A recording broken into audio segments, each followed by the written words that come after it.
नमस्कार. आपल्या आणखीन एका नवीन ब्लॉगमध्ये सगळ्यांचं मनापासून स्वागत. नेहमीप्रमाणे नमस्कार. आणि सकाळचा टाईम आहे, फ्रेश वातावरण आहे, त्यामुळे सगळ्यांना गुड मॉर्निंग. तृषा गेली आहे स्कूलला, मिलन तर जेवण करून त्यांचं जी कामं आहेत बाहेरची ती करायला गेलेले आहेत आणि घरातली सगळी कामं आवरलेली आहे. पावसाचं वातावरण आहे त्यामुळे असं फ्रेश आहे, एकदम सगळं फ्रेश आहे. पाऊस येऊन गेला आहे, मातीचा वास सुटलेला आहे आणि खूप दिवस पेंडिंग असलेला ब्लॉग ज्यावरती बोलायचं होतं. तुमच्या कमेंट, प्रत्येक ब्लॉगच्या खाली एक कमेंट असायची, ताई लव्ह स्टोरी ब्लॉग केव्हा शेअर करणारे, कधी सांगणारे. आता लव्ह स्टोरी अशी नाही की एका ब्लॉगमध्ये सगळी सांगून संपणार, असं नाही. तर आमची ओळख कधीपासून झाली, कशी झाली तिथपासून तर एंडपर्यंत मी सगळ्या गोष्टी हळूहळू शेअर करेल. आज हा ब्लॉग आला तर 15 दिवसांनी दुसरा पार्ट करेल, जसं जमेल मला तसे एक पार्ट येत राहतील. का आज एक पार्ट आला लगेच उद्या दुसरा, परवा तिसरा, असं नाही करणार. कारण घरातली कामं स्पेशली वेळ देऊन सगळ्या गोष्टी आठवून सगळ्या गोष्टी सांगायला लागतात की आपली ओळख कशी झाली बाबा, पुढे काय झालं होतं, ह्या सगळ्या गोष्टी मी तुमच्याशी शेअर करणारच आहे. कारण खूप ब्लॉगला कमेंट होत्या आणि ते टाळाटाळ करणं, शेअर न करणं ह्या गोष्टी पण बरोबर वाटत नाही. कारण तुम्ही आम्हाला रोज बघता, आमच्याकडनं तुमच्या अपेक्षा असतात की आमचं ही स्टोरी तुम्हाला जाणून घ्यायची इच्छा असते, त्याच्यामुळे तुम्ही सगळेजण कमेंट करता. त्याच्याबद्दल खरंच मनापासून थँक्यू. काही नाही, ह्या गोष्टी वाईट वाटतील, व्यर्थ वाटतील, फालतू वाटतील. आता ज्याचे त्याचे विचार करण्याची म्हणजे जे ते ज्याच्या त्याच्या माइंडने विचार करणार, जशी ज्याची विचार करण्याची क्षमता आहे तशी. आता माझी लाईफ कशी आहे, आम्ही कसं जगतो हे सगळं तुम्हाला माहीतच आहे, त्याच्यामुळे मला हे शेअर करायला काही वाटत नाही आहे, जे मी तुमच्याशी शेअर करू शकते. तर आता काही बोलायचं होतं मला सुरुवातीला. तर आमची ओळख कशी झाली, कुठपासनं झाली, कशी झाली हे मी तुमच्याशी पहिलं या पार्टमध्ये शेअर करणार आहे की आम्ही एकमेकांना ओळखायला कसं लागलो.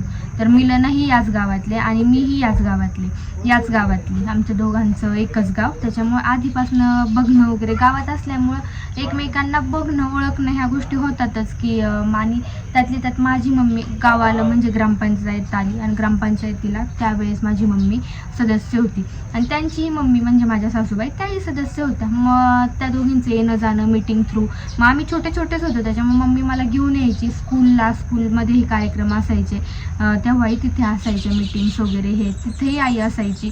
आणि ते झाले की लहानपणापासून आम्ही ओळखायचो या ग्रामपंचायत सदस्य असल्यामुळे मग ओळख येणं जाणं होतं. त्याच्यामुळे त्यांनी मला बघितलेलं होतं, मीही त्यांना बघितलेलं होतं की मिलन नावाचं कोणीतरी आहे आणि तेजल नावाचं कोणीतरी आहे, या गोष्टी.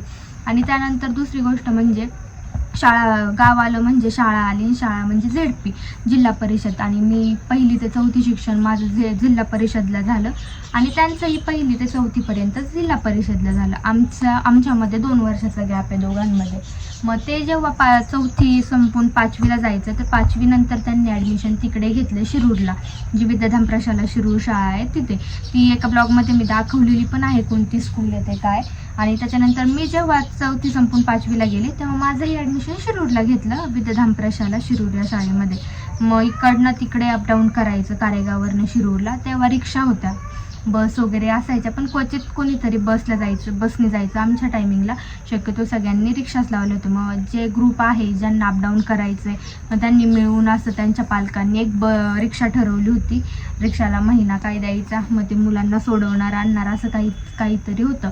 मग तेही आणि मीही एकाच रिक्षामध्ये जायचो. तेव्हापासनं रिक्षामध्ये बरेच त्यांचे अजूनही बरेचसे फ्रेंड होते जे आम्ही रिक्षाने अपडाऊन करायचो. माझ्याही बऱ्याचशा मैत्रिणी होत्या ज्या आम्ही एकाच रिक्षाने मुलं मुली एकत्र असं अपडाऊन करायचो, कारण पालकांनी ठरवून दिलेली एक रिक्षा होती.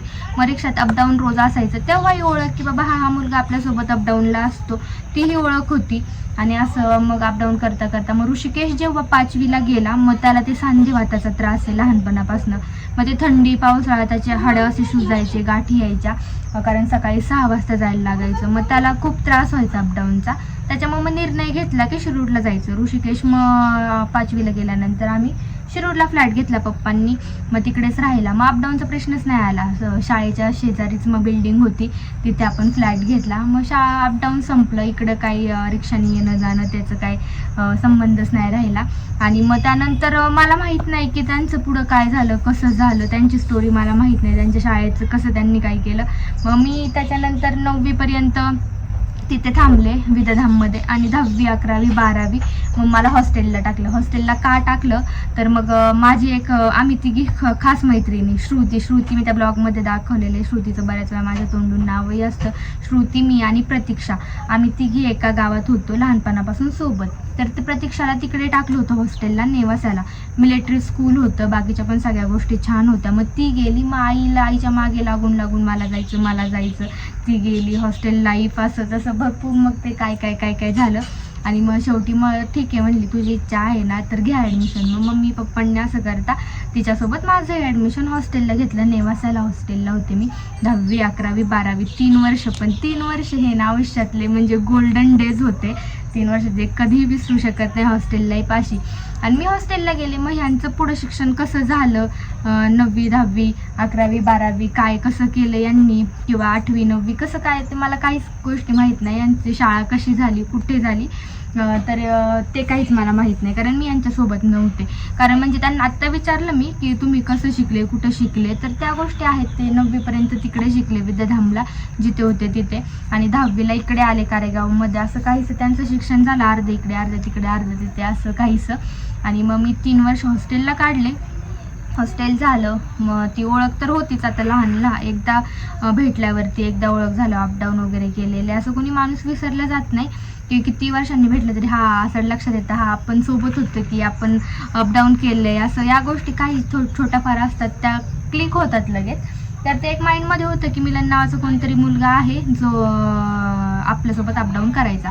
आणि त्यानंतर मग 12वीमध्ये प्रतीक्षा जी आहे, मी सांगितलं आता आम्ही दोघे हॉस्टेलला होतो, तिचे पप्पा आम्हाला भेटायला आलेले.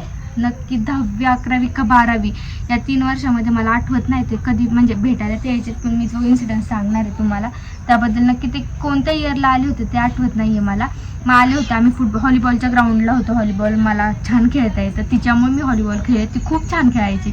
मग तिचं बघून बघून मग आपल्यालाही आलं पाहिजे व्हॉलीबॉल. मला येतं बऱ्यापैकी, मी छान खेळते. आता खूप गॅप पडलेला आहे, पण कधी व्हॉलीबॉलचं असं कुठं ग्राउंड दिसलं ना, बघितलं ना की ते मला जुने लगेच क्लिक होतं आपल्या मेमरीज, माझी मेमरीज. आणि मग आले होते ते भेटायला नेमकेच आम्हाला. मग डब्बा वगैरे घेऊन यायचं, जेवलो वगैरे तिथे. आणि तेवढं त्यांना ना इकडनं गावावरनं कॉल आला की यांचे पॅरेंट्स एक्सपायर झालेत, म्हणजे पप्पा ऑफ झालेले आहेत. तर मग मनोहर कोकडे नाव होतं यांच्या वडिलांचं. तर मग मला तेव्हा मग लगेच क्लिक झालं की बाबा हा मिलनचे पप्पा ते. मग असं जसं ते पुन्हा रिमाइंड झालं की हा बाबा हा मुलगा आपल्यासोबत अपडाऊन करायचा, रिक्षामध्ये बोलायचं वगैरे, असं या सगळ्या गोष्टी क्लिक झाल्या. तेव्हा कॉल आल्यानंतर तेव्हा मला त्यांची आठवण आलेली की हा मिलन आणि ह्यांचे पप्पा ऑफ झालेत. असं एक ते क्लिक होतं. असं आमचं काय होतं तेव्हा असं नाही, पण त्यांची आठवण तेव्हा आलेली की हा बाबा हा होता, यांचे वडील ऑफ झाले असं तसं. 8वीमध्ये असताना कॉल आलता केव्हा ते मला काही आठवत नाही, पण ते झालं. आणि 12वी झाली, हॉस्टेल संपलं. आणि त्यानंतर मग मी इकडे आले कारेगावला. मग कारेगावला म्हणजे शिरूरला. कारेगावला घर होतंच इकडे, नानी राहायचीच. इकडे आले मी. मग FYला ॲडमिशन घ्यायचं, मग ते कॉलेज वगैरे, ते कॉलेजही घ्यायचं. तर मग ते कॉलेज वगैरे त्या सगळ्या गोष्टी मग ॲडमिशन घेतलं. BBAला ॲडमिशन घेतलं मी, बॅचलर ऑफ ॲडमिनिस्ट्रेशन. त्या साईडला ॲडमिशन घेतलं. आणि मग त्याच्यानंतर आमची काय भेट नाही, ओळख नाही, काय आमचं काय असं नव्हतं. त्याच्यामुळे की स्पेशली इकडे आलो, कॉन्टॅक्ट केलं. 1 मिनिट कोणतरी आवाज देतो, म्हटलं डिस्टर्ब नको, काय मस्त बोलत बसू. तर दूध आलं, आता इथे दूध तापायला ठेवून मग इथेच आता उभं राहून तुमच्याशी बाकीची पुढची स्टोरी सांगते मी. तर कुठे होतो आपण, हां कॉलेजचं ॲडमिशन सांगत होते मी. कॉलेजला ॲडमिशन घेतलं BBAला.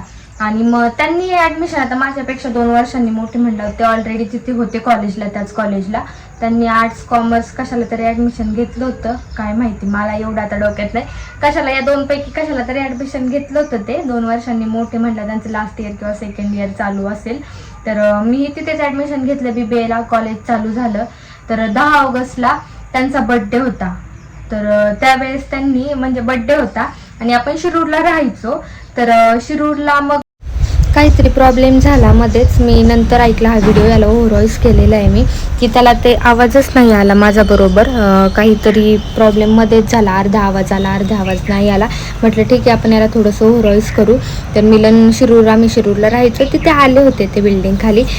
XYZ कोणीतरी सोबत होतं, नाव मी नाही सांगू शकत. तर त्यांच्यासोबत आले, मग वरती आले. मग त्याने जे सोबत होतं त्यांनी सांगितलं की बंटी आलेला आहे सोबत, त्याला तू आवडती या त्या गोष्टी असं सांगितलं. सांगितल्या. बंटी म्हणून मी यांना ओळखत नव्हते, मिलन म्हणून माहीत होतं मला.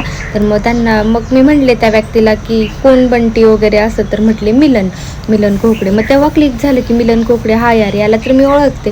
मग म्हणले की त्याला तू आवडती वगैरे असं, त्याचा बड्डे आज. मग कॉल लावून दिला. तर मग कॉलवरती बोलले मी हॅपी बड्डे वगैरे की वरती वगैरे असं बोलले, कारण ओळख होतीच ना. तर म्हटले, मग ते तिकडनं रिप्लाय आला की नको वरती नको, थँक्यू वगैरे असं रिप्लाय आला. आणि मग समोर जी व्यक्ती होती वरती आलेली ती मला म्हटली की ठीक आहे, त्याला तू आवडती, मग बघ विचार कर. मग आता डायरेक्ट आपण कसं आवडती हे शॉकच झालं माझ्यासाठी की बाबा आवडती, असं आवडती अचानक कसं काय होऊ शकते. इतके वर्ष आम्ही काय भेटलो नाही, बोललो नाही, आमची काय ओळख नाही कशी, आणि डायरेक्ट आवडती वगैरे कसं काय, नाही का. ह्या सगळ्या गोष्टी मी पण शॉक. मग त्यांनी मला, जो व्यक्ती होता त्यांनी मला त्यांचा नंबर दिला आणि म्हटलं की तू कॉल कर, कॉलवरती तुम्ही सगळं क्लिअर करून घ्या. मग मी काय लगेच कॉल केला नाही आणि ते तिथनं गेले, दोघं पण जे होते ते गेले तिथनं.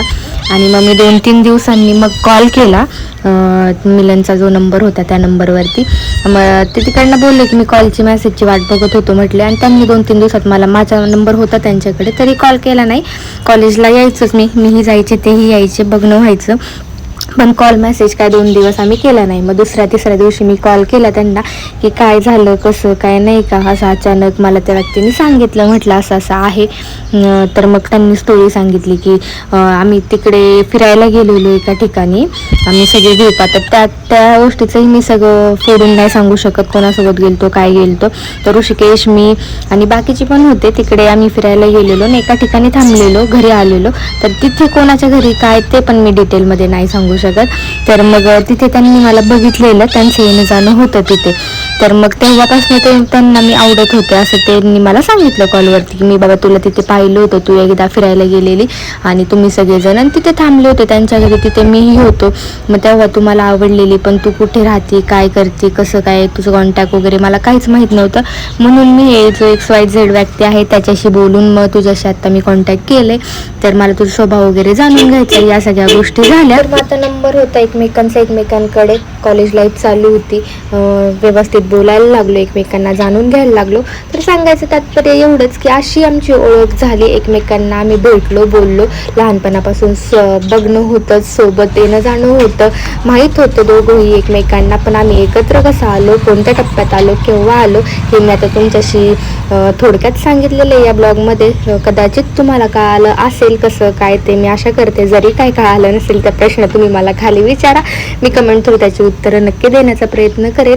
तर फायनली अशी आमची ओळख झाली. तर हा होता एक फर्स्ट पार्ट की कशी आमची ओळख झाली, आम्ही बोलायला कसं लागलो. तर आता पुढची जी स्टोरी आहे ती नेक्स्ट पार्टमध्ये येईल, कॉलेज लाईफची पुढची स्टोरी. आता आमचं कसं पडत, मी केव्हा हो बोलले, काय मिलननी मला या पार्टमध्ये प्रपोज केलं, इथपर्यंत तुम्हाला कळालं त्यांच्या बड्डेच्या दिवशीच 10 ऑगस्टला. तर चला आता हा ब्लॉग आहे ना आपण छान लव्ह स्टोरीचा इथेच एंड करू. असे छान छान फॅमिली ब्लॉग घेऊन भेटूयात उद्या पुढच्या ब्लॉगमध्ये. असंच चॅनेलला कनेक्ट राहा, खूप सारं प्रेम द्या. आणि आता काही जण हाही विचार करतील की काय फालतूपणा चालवला आहे, काय तमाशा मांडला, ह्या त्या गोष्टी मला काही फरक पडत नाही. मी याआधी सांगितले, जी आमची लाईफ होती, जे जसं आम्ही एकत्र आलो ते मी तुमच्याशी शेअर करते. आणि भरपूर कमेंट, म्हणजे जसं मी ब्लॉगिंग चालू केलं तसं मला ह्या एकच कमेंट आहेत की तुमची लव्ह स्टोरी ताई शेअर करा. आणि प्रत्येक वेळेस टाळ करणं हे काय मला योग्य वाटत नाही, कारण तुम्ही आम्हाला रोज बघत असता, आमच्याकडनंही तुमच्या काही अपेक्षा असतात. आमचा सुखासुखी संसार चाललाय, आम्ही तिघे खूप आनंदाने जगतोय, राहतोय, कसं काय ते तुम्हाला रोज तुम्ही आम्हाला बघताच की आमची लाईफ कशी आहे, मिलनचा स्वभाव कसा आहे, माझा स्वभाव कसा आहे, तृषा आम्हाला एक छान बेबी आहे तृषा. तर असं काहीच आम्ही एकत्र आलेलो आहे, त्या गोष्टींना खूप काळ लोटून गेलेल्या आहेत, पण आमच्या गोल्डन मेमरीज म्हटलं तरी चालतील, कधीही न विसरता येणाऱ्या. तर त्याच मी तुमच्याशी शेअर करते, ह्या आठवणी माझ्या ब्लॉग थ्रू कायम माझ्यासोबत राहणार आहेत. तर चला, बाय.